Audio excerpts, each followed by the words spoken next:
Hello, welcome to our virtual Overcoming Stats, Empowering Youth Voice and Best Determination meetings, changing the educational outcomes for unhoused students. My name is Yury Peralta, and I am going to be your host and trainer for this online virtual workshop. So today's plan is to review ESSA definitions. What is school origin, school residence, really building the foundation of what these acronyms mean. Then we'll go over the process of what it takes to build a best interest determination meeting, how to prepare, what to do during, and what to do afterwards. We'll also go over guiding principles. What are some questions and factors you should keep in mind and consider to ensure that we are maximizing our time during the meeting? Afterwards, we will put all this material into practice, how this will play in real life. Okay, let's go ahead and place a legal foundation of the why bids are such an important best practice to ensure our students' top educational rights are protected. Let's begin by defining student population we'll be covering today. McKinney-Vento students. Briefly, the McKinney-Vento Act is the first and only major federal legislative response to homelessness. It was originally authorized in 1987 and reauthorized in 2015 by Every Student Succeeds Act, ESSA.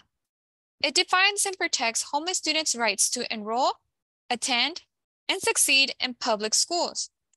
It also supersedes state and local law in personal conflict. It calls for educational liaisons to be stationed at each school and outlines their duties. It also provides federal funding to support services for unhoused students. This bill was passed to ultimately support the educational success and ensure educational stability for our students experiencing homelessness. The McKinney-Vento Act is designed to ensure that more students are protected under the law. Unlike other definitions, the McKinney-Vento definition includes any children or youth who lacked fixed, regular, adequate, and nighttime residence. The McKinney-Vento Act applies to all students under 21 who are attending a K-12 system. There's no time limits. It depends on living situation, and there's no minimum income requirement. So the eligibility, again, is that the student's housing situation is not fixed, regular, or adequate. This is the key population we'll be talking about today. So fixed. That is, the home is not easily moved. This means that the home is not moving, such as living in a car or an RV. This means that also the home is not regular, having the ability to stay in the same place every night. If a student is in residence that is regular, they're not hopping from home to home on a daily, weekly, or even monthly basis. And lastly, this means that the home is not adequate, meaning that the living conditions to provide basic needs such as running water, electricity, heat, safe living conditions without overcrowding. This means that there's no bed, heat, water, electricity. So overall, you can note that there is an inconsistency in housing and resources within the home, which brings me to the importance of school stability and why school stability is so important. School stability is so important because it provides the child familiarity, consistency, and safety. As many of us already know, the very nature of homelessness is unpredictable and irregular. Here in California, our unhoused youth move to 4 to 5 times a year. 76% of those students have school stability versus non-McKinney-Vento 90.3%. 17.2% of McKinney-Vento students drop out of high school versus only 7.2% of the general population drop out.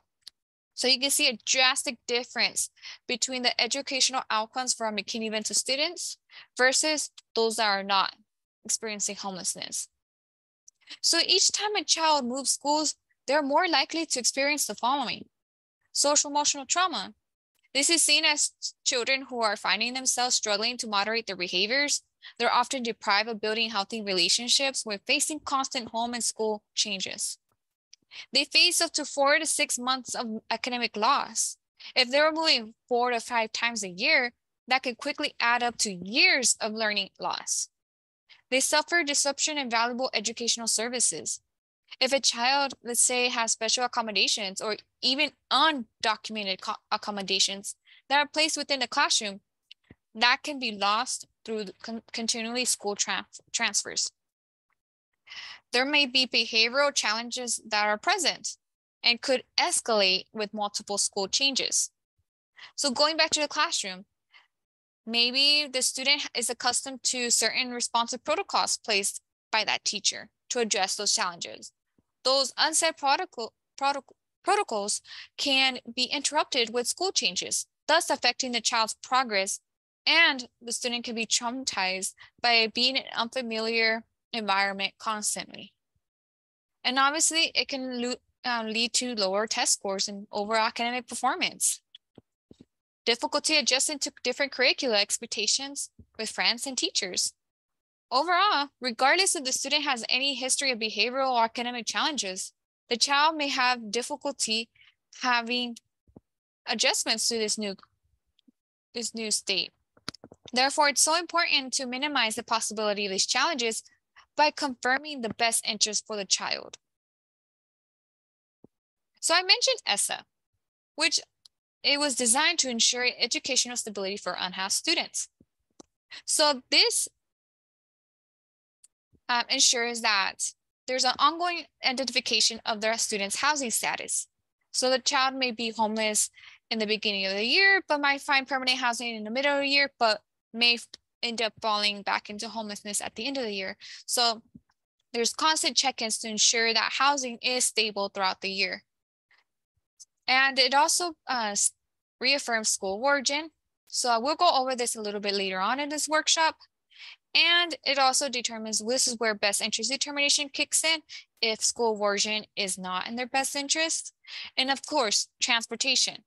This requires local LEAs to create a collaborative plan to provide, arrange, and find transportation to their school. And even if it means the immediate enrollment to a new school. Again, our main mission is that we all work together to come up with a plan that provides the educational stability for the child.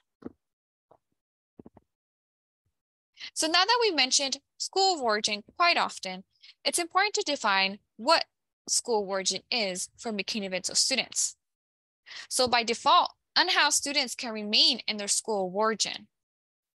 So this is the school that the student attended when they were permanently housed or in which they were last enrolled. A student can attend their school of origin the entire time they are experiencing homelessness and until the end of the academic year in which they become permanently housed. If a student experiences homelessness in between academic year, the student can continue attending school of origin for the following year. This is super important to understand. Technically, a child can have multiple school of origins.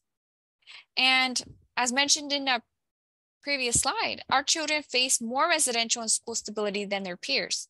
And oftentimes, the school resident may not be in a child's best option. Then we might be faced to determine which of the school of origins may be in their best interest. As I just mentioned, a child may have multiple school of origins. So immediate enrollment. So let's say transfer is found in their best interest, or there's another school of origin that they want to attend that they're not currently attending.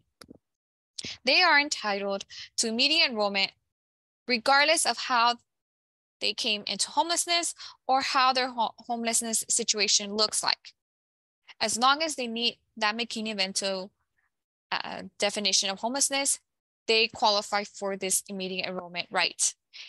Even if they may have contact with the juvenile justice court or have probationary status or any arrests, any fee or outstanding charges, or they might not have the required documents. A big one is immunizations. Even if they don't have it, there's no time limit on where a family can provide that proof, which again here says proof of residencies or any related school records.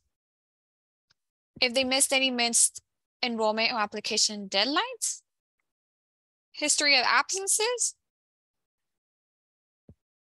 and they're able to enroll and attend classes and participate fully in all school activities while the school gathers necessary documentation. It is not the child's responsibility to ensure those documents are put into a timely manner. The school parents, collaborate together to ensure the documents are transferred over. So now that we have the foundations of ESSA and school origin and clearly defined what student population we're talking about right now, and understand how important school origin is, it is also important to have the full picture of the bid process from beginning to end. Sometimes we'll face the probability that the child will need to change schools from school origin more often than not. I would also like to add that the ESSA does not mention school residence at all, which only highlights the very importance of maintaining the child in school of origin unless it's determined by otherwise. So to ensure we're compliant with this right, this is where bid meetings are so vital. So when should a bid take place? Every time there is a significant change in housing outside of the school of origin district, which presents some challenges. Remember, this is within the context of a student identified as McKinney-Vento. Not every student that changes schools qualifies for this right. So remember, this is for McKinney-Vento students. The law does not give a timeline on when his best interest determination should take place, but as a best practice, it should be done as soon as possible. We have to get that meeting coordinated right away. And in the meanwhile, the child has the right to attend their school of origin until this determination is made. Now, if there's multiple school of origins present, then the child will have to select a school that they would like to attend. In the meanwhile, while the school and the parents and anybody else comes to a consensus of what is the child's best interest. So why is the bid meeting so important? I really would like to establish that so that way we could really capture the idea of how important these meetings are so they can happen for our students. So let's say, it's like a way to collaborate. Let's say a parent wants to enroll the student as school residents because it's closest to them and they're not sure how school origin rights takes place. They usually do this because maybe their homeless shelter wants them to be closer to them because it's more convenient for them. This should immediately flag the possibility of a bid. School residents must contact school origin to ensure the rights are protected and let the parent know they have the right to school origin. In the perfect world, the parent would flag the school of origin and even the school residents and let them know that they're changing. But because they're not aware of this right, they possibly might not share this information. So if you know they're McKinney-Vento and they're a brand new student and it's in the middle of the year, go ahead and ask more questions and let them know about their child's school of origin right. It's super important to start that two-way communication. And this also gives the opportunity for the parent, who may also be the educational rights, to be involved. We want to ensure that they're fully aware of their students' rights and the decision-making process.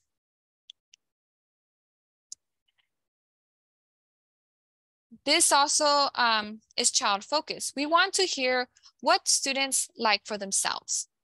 Of course, if they were in a developmentally appropriate age. These meetings are also an opportunity to explore all considerations, school options that will yield the best chance of success.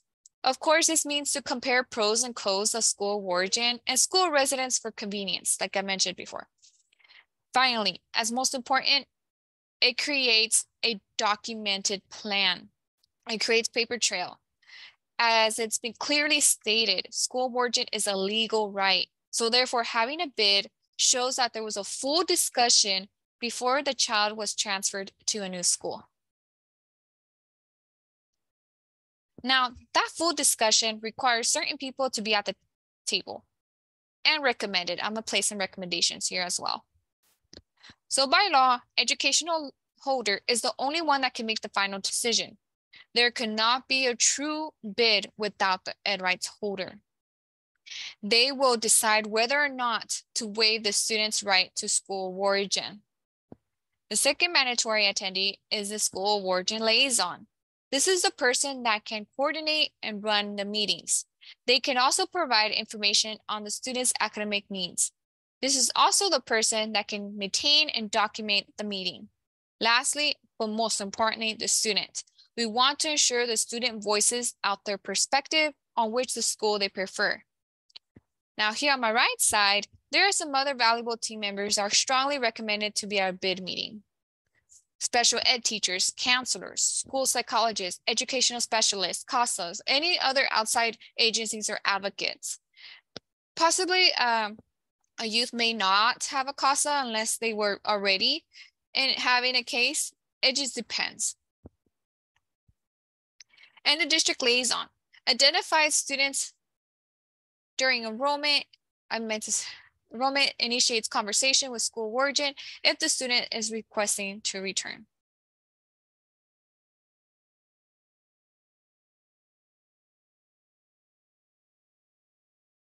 Now, that full discussion requires certain people to be at the table. Here's an overview of the attendees that can be invited. The educational rights holder. This is the only one that can make the final decision.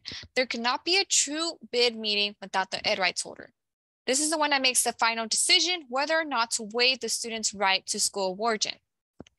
The second mandatory attendee is the school of origin liaison. This is the person that can coordinate and run the meetings. They can also provide information on a student's academic needs. This is the person that could also maintain and document a meeting.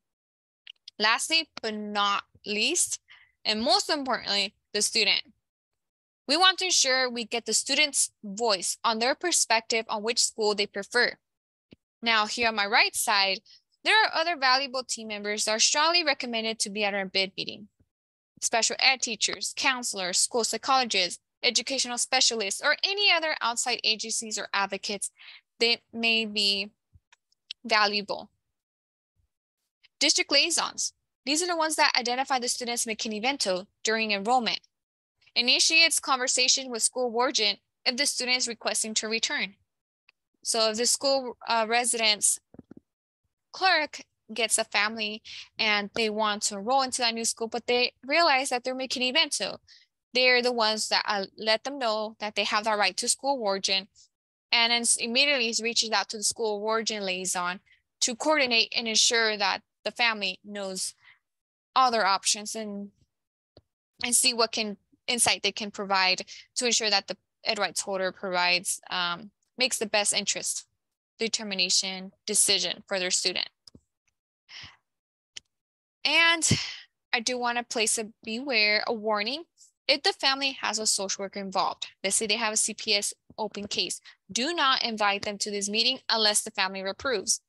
The reason for this is that we're not here to discuss about their case plan, anything like that, unless the family is open to it. We don't want to move our perspective and our focus from the child and their school of origin, because it will be the still same thing. If they enter foster care, they still have the right to school of origin. And we want to make sure we set them up for success before any other further changes happen. So that way there's a plan and action in the works.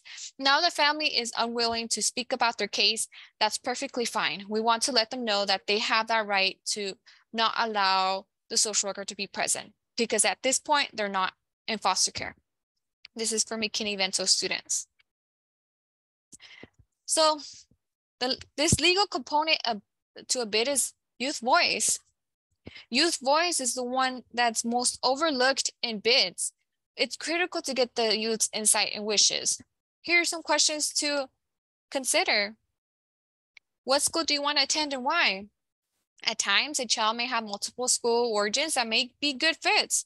I had a case where a student had the right to attend 3 different schools, and she made a decision. She really thought, at first she was really resistant to attend school where she was enrolled at that time, and her parent allowed the student to make the decision.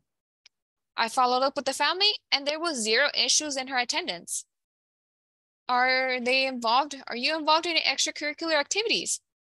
As we know, there's chronic absenteeism, and we want to maintain the student engaged. If football or after-school chess motivates them to stay in school, we want to ensure they're connected to those activities. Ask them how they feel about school changes. What are they feeling around that? We've also created a worksheet to help facilitate these conversations. Keep in mind that these are tools to help you guide throughout these bids. If you're looking back at your case and you see that the student has certain interests or has any disciplinary issues, we want to make sure we are addressing that throughout the way, but also asking the youth what they're wanting, because always let the student know that the decision is not 100% guarantee. So if they want to go back to a school where they were expelled, unfortunately, that probably not be possible. Ask the student if they would be like to present. They don't need to be present physically if they don't like to. And if so, ask the student if they would like, if so, I encourage the student to write out their wishes, to share at the meeting. If not, ask the student if they would like to pick someone to read their answers to the group. Avoid using lengthy sentences and sophisticated vocabulary.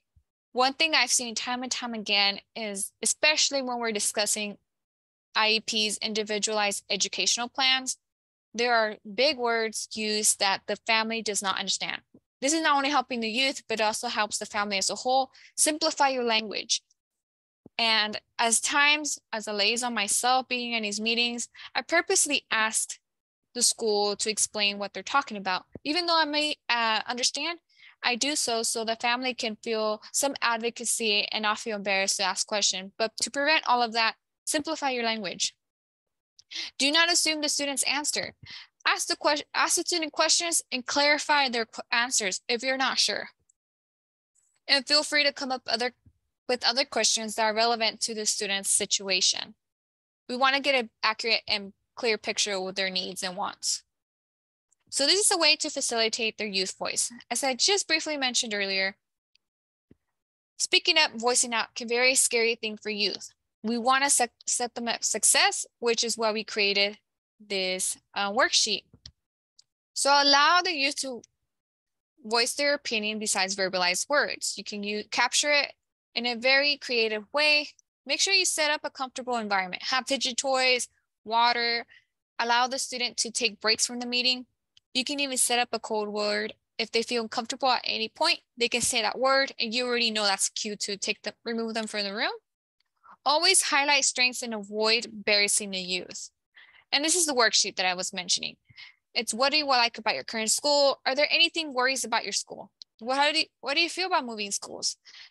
You can meet with the student beforehand to capture their voice. So that way they know exactly what the meeting's about and they know that you're there to advocate for them. And it doesn't necessarily have to be you as a liaison. It could be any of your staff members. If they have a report with their teacher, they can go ahead and fill this out with anyone they feel most comfortable with. And there's the educational liaison, school warden. So the role of the ed liaison is strictly advisory when dealing with the of the school placements, decisions, and determination about school warden. So let's say this ed rights holder is nowhere to be found and there's a surrogate that's placed. The ed liaison cannot dictate what the student attends school. So it can never supersede the educational rights holder regardless of how educational rights were granted.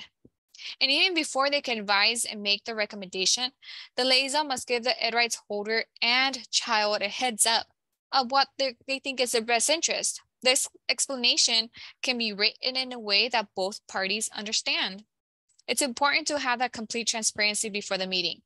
Ensure that your stance may even change through the meeting after hearing everybody's viewpoint.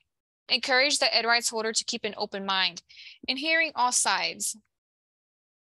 And if the educational rights holder transfer the child, it's your responsibility to ensure and facilitate the proper educational placement, enrollment in school, and enrollment of school warden. You could even request all this paperwork to be verbally done at the meeting. So therefore, it's important to have the school warden prepared and ready to make any changes as needed. So here's some guidelines to other key members. School warden will work closely with these key members. School residents, especially if the school residents, if they are to decide to transfer the child to a new school, school residents can give their front office team the green light to move forward with immediate enrollment, that this family is going to go ahead and waive school warden right and have their child enroll there. They'd also be the point of contact if the student might not be adjusted well and may be having to transfer them back to school warden. Any teachers of special educational staff. Like I briefly mentioned before, IEPs, 504s, or any other special accommodations that need to be taking place. IEPs are honored differently across schools, school districts. So we want to make sure that the student is being fully served. And it also ensures student receives those appropriate services at all times. A social worker might be involved in family's case. Do not invite them without the family's approval. I want to really emphasize this because under no circumstances may the family's case plan come up during this meeting. Keep it strictly about the child's educational placement. And let the family know this, that you're not here to discuss their case plan. You're here to discuss about their child's educational placement. They also do not have any authority on a school placement decision. So let's say social worker calls you and lets you know like, hey, they're going to go into foster care. So they're going to go to the school. They cannot move a child and determine a placement that has not yet occurred. You have to make sure that the child's best interest is being sought out during that time, according to the circumstances that they're currently in. Reach out to the ed rights holder before making any changes to a child's enrollment. Any attorneys or therapists, advocates, or other caretakers that might be involved in a child's life. Again, this is not talking about foster care. This is talking about any child that might have caretakers, but not necessarily their parents. They could also be part of this meeting as well. They might have outsourced services. You can ask the family if it would benefit inviting any of these individuals that could provide more insight. They're very important to communicate the specific needs of a child and report the child's level of connectedness to their school warden campus. So now that we know who should be at the table, there are many ways that the team can meet up to discuss. ESSA does not outline anything specific. However, here are recommendations. In person, this is if only allowed by a district policy. Go in person, meet at one of the schools or even the district office. This will give those visual cues when each member is speaking and responding. Our next recommendation is going virtual. This is the next best thing to in person. However, we must all make sure that every party, especially a decision maker, the ed rights holder, has the necessary updates and apps to attend the meeting. It could be over the phone. Even though the bid can be lengthy at times, it doesn't have to be. We had a ed rights holder, one time we had an ed rights holder decide that they wanted to move their child to the school residence. School residents made a quick phone call and a three-way phone call with the school warden, and ed rights holder confirmed that they wanted to transfer the child. That quick phone call can be documented as a bid because there wasn't that many mitigating factors, and both districts did not have any concerns about that. So that was a bid, and you can go ahead and document it as one. And lastly, yes, we want to make sure we get that done. So before and during. So now that we're going to the nitty-gritty of our bid meeting, so as preparations, decide on who's going to facilitate the meeting. It doesn't always have to be the school warden. It can be the school residents or anyone that could facilitate this meeting easily. Create an agenda. List all important concerns or topics. You can even talk to all the parties beforehand, so that way you have everybody's take beforehand. It creates a simple outline on how to structure these meetings. We also want to ensure that once again, everyone has a time and date and location of the meetings, and everyone's aware of the purpose of the meeting. I've seen so many times that families are not sure. They come into a bid feeling bombarded of what you guys want to change my child's school without even knowing about the purpose of this meeting.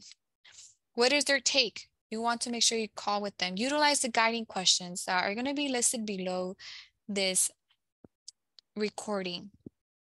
And that would give you those guiding questions. We'll go over a little bit, but basically it just talks about those different details and things you can ask them to facilitate and gain insight on the child's circumstances. And you can even share these little guiding questions, this little guide with the members to help bring up these special considerations. So during the meeting, ensure that everyone's focused on the purpose of the meeting, be mindful of the time, follow the agenda. Ensure that everyone's maintaining a positive and productive attitude.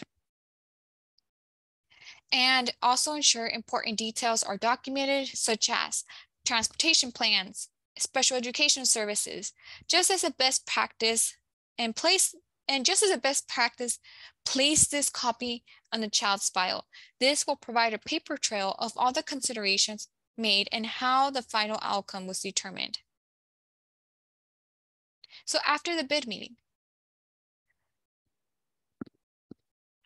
on the same minutes, make sure that all tasks are clearly defined and highlighted.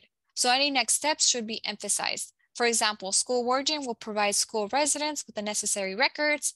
Special ed team will send their school residents complete IEPs, 504s, or any other necessary paperwork. And make sure you send these things to all the ed rights holder, liaisons, and child. And as just mentioned, all parties understand the tasks, making sure those records are being sent and received. And follow-up is so important. Follow up on his tasks as needed, several days, several weeks, 6 months, or annual, or as needed. And document your bid. So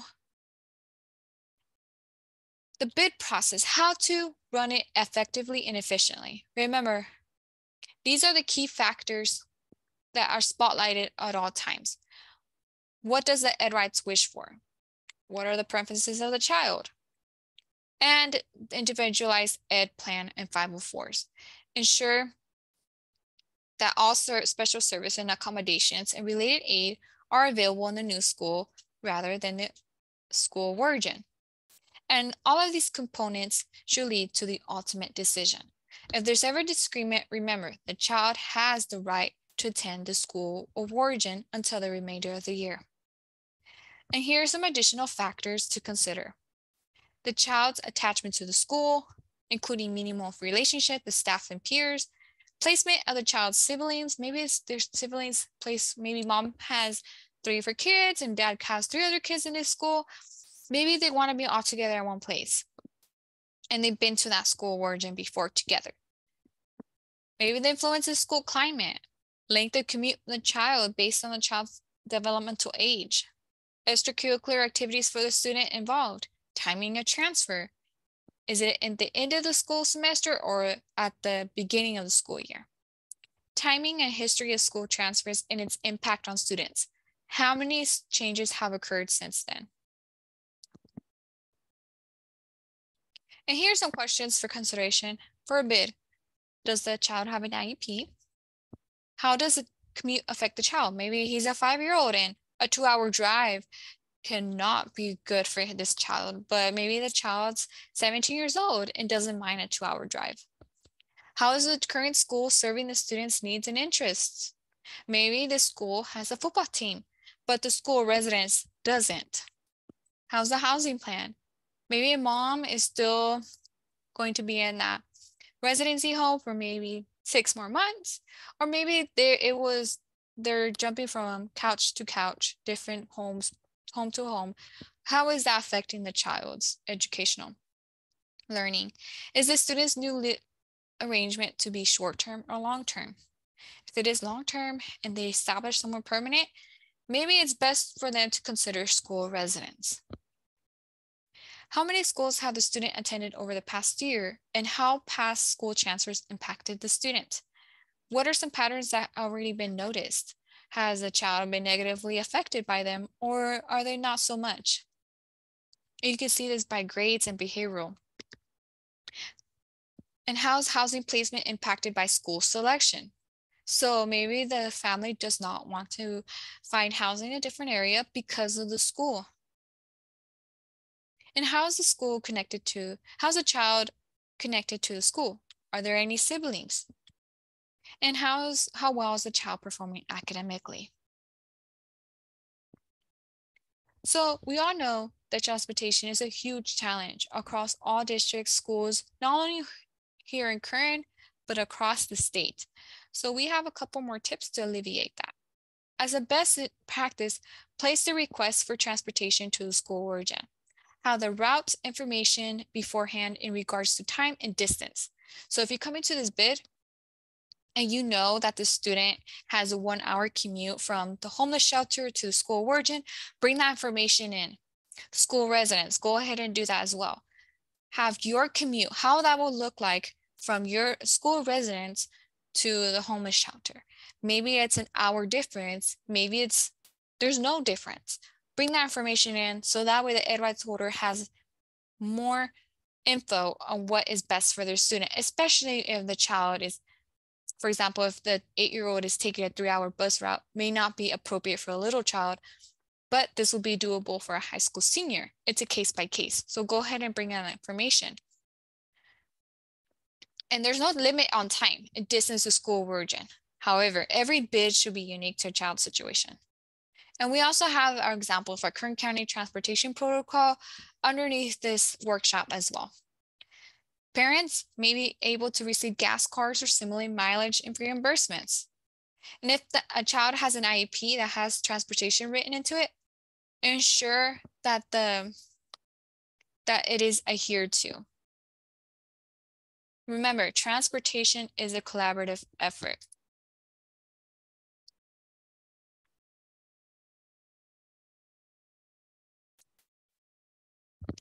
And with that being said, under no circumstances should the cost of transportation be brought up during a bid. Cost of transportation should be considered when determining a student's best interest, should not be considered. Now, the educational rights holder cannot request the type of transportation received, but can request it for school origin. We understand it could be challenging and very lengthy to set up transportation, but reach out to your fellow districts and see what ways you can collaborate. Now, shifting gears a little bit here, we understand that transportation can be frustrating and that can bring plenty of headaches and frustrations, but at times these bids can get a little tense, as well as other concerns and maybe conflicts may arise. Regardless of the circumstances, it is critical to always move towards a solution. We came up with some de-escalation tips and guidelines to help navigate these meetings. Keep it short and simple. Sometimes our parents and team members, or even us, can get overwhelmed and frustrated where we're not understanding what's being said. Ensure your viewpoints and input is short and precise to avoid losing people. Stay calm. Do not take anything personal and remain calm and professional, even in a heightened discussion. Identify needs and wants. Listen to what they're saying and not how they're communicating their feelings and thoughts. This can be a tough one, but it's a good tip, is to reflect back what the person is communicating in a understanding and empathetic tone. Move towards a resolution. Remind everyone the purpose of the meeting is to come to an agreement that is in the best interest of the child. And take a break. Meetings can be long, especially if there's many factors to be considered. Ensure that this is established at the beginning of the meeting to avoid any interruption. Even if it's planned to be a short meeting, give everyone a little heads up that if the meeting were to take a little longer than expected, a break will be provided. This way, it gives all the members some time to decompress and even come up with more considerations and thoughtful insights that can facilitate coming to a determination sooner. So now that you've had the full picture of the bid process, now it's time to put it to work by doing some scenario work. So I will go ahead and read a scenario and ask some following questions. Go ahead and pause this video and jot down some ideas, thoughts, or plans that you might have for the scenario. Then resume back to your video and I will go over some key components to talk about and see if your answers match up. All right, let's get started. Henry is a second grader, attends Noble Elementary, Bakersfield City School District. His little brother Joshi is in TK, attending the same school. They are living at two separate motels. Henry lives within BCSD limits with his dad. School residence is Hill Elementary. Joshi lives within BCSD limits with his mom, but school residence is Harris Elementary School. Joshi and Henry's mother holds educational rights. Their mother wants the brothers to continue attending Noble Elementary together and is requesting transportation daily.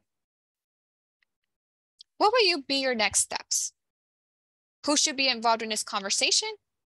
And what would be the plan for each child? So go ahead and pause this video and jot down some ideas.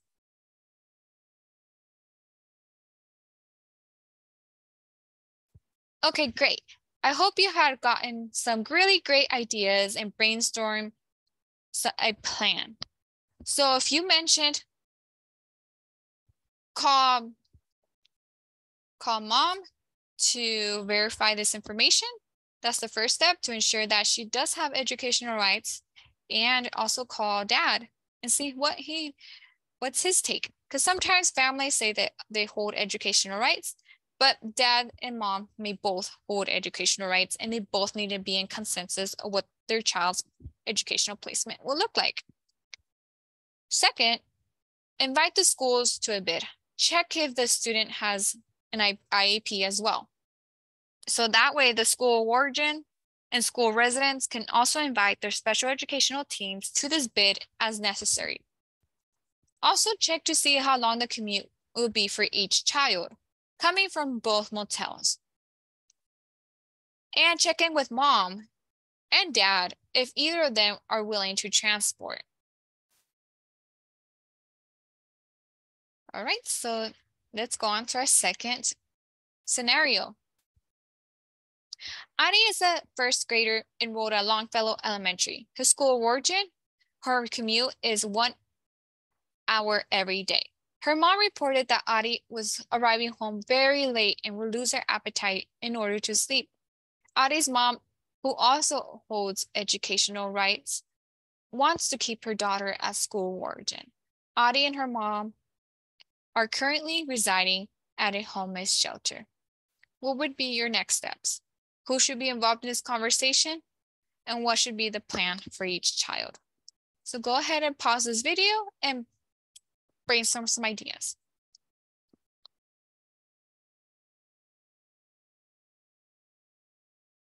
Okay, great. I hope you have found some really great ideas and brainstormed. So call a bid.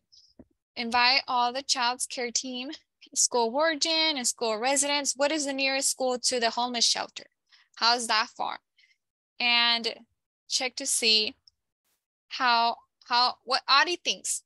What does she think? What school she would like to. Have her fill out the youth voice worksheet and review the commute time with her and how she feels. So maybe the child wants to move to school residence and maybe mom doesn't know this. We want to make sure that mom and Adi do get their ultimate decision made together because that's one of the core principles. And also check to see if she has an IEP. Okay, so these are now our final thoughts. We reached almost to the end of our training. We'll all go over some quick highlights of our training to recap, including some reminders, and of course, answer any questions that any of you may have. Just go ahead and drop them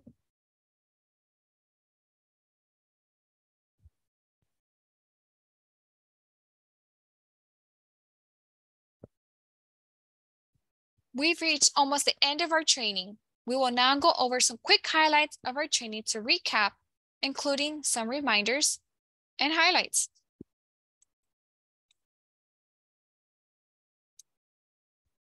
Some special reminders. So no bid is the same. Each bid is different. Based on case by case, this determination would be unique to the child's situation. DHS, county social workers, CPS cannot determine school origin or school residence. Again, CPS workers cannot determine where the child's enrolled. They can let you know that they may go into foster care, but absolutely in no circumstances should you be allowing any of these workers to make changes to the educational placement for these students. And again, if the family is not comfortable with you speaking to social workers during their bid, please do not respect it. They can provide different insights, but unless the family is willing to, it's best to keep them away from the major decisions. And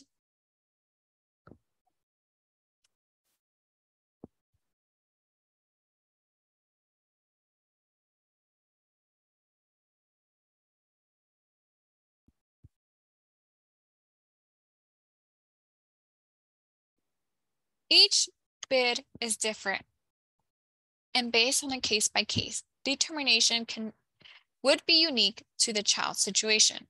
DHS, county workers, CPS cannot determine school origin versus school residence, even if they were to say the children are going to care. We want to make sure that we honor the ed rights holder decision at that present time, because even if they were to enter foster care, the same right would still stand. But of course, this is not foster care. The students are not in care. So there's absolutely under no circumstance will the placement worker make this determination. On that note, no one cannot transfer the child to school or residence unless they hold educational rights. Conversation with the school warden should start once they arrive at the campus school or residence. Train your front office staff to set up enrollment protocols. Do not enroll a student to school or residence when they are McKinney-Vento because they have a school origin right. We want to make sure we document that the ed rights holder waived their school origin right to enroll at that new school. Discipline can be considered, but a bid cannot be based upon disciplinary concerns to deny school origin. Unless they've been expelled or a heinous crime was committed, tardiness, truancy cannot be considered. They still have that school origin right. And of course, do not forget to follow up when a student leaves and when a student returns. And do not underestimate the importance of utilizing your de-escalating skills. And ultimately, the student's voice always matters. Make sure you're continually asking the student what they would like to see in this training, in this meeting. And finally, if there's any disagreements with the school origin or school residence, the child has the right to remain at school origin until dispute has been resolved. Dispute will either go through a district dispute process, or a dispute can be filed through Uniform Complaint Procedure Act at the school origin. Once the dispute has been completed, a written explanation must be provided to all members. So congratulations, you've reached the end of our virtual training. Here's our contact information. Please reach out to us if you have any questions. This individual coaching has been done for our HIP grant. So if you want to know more information on other workshops that we have, please check out www.kern.org/HIP. And thank you so much for joining us on this virtual training.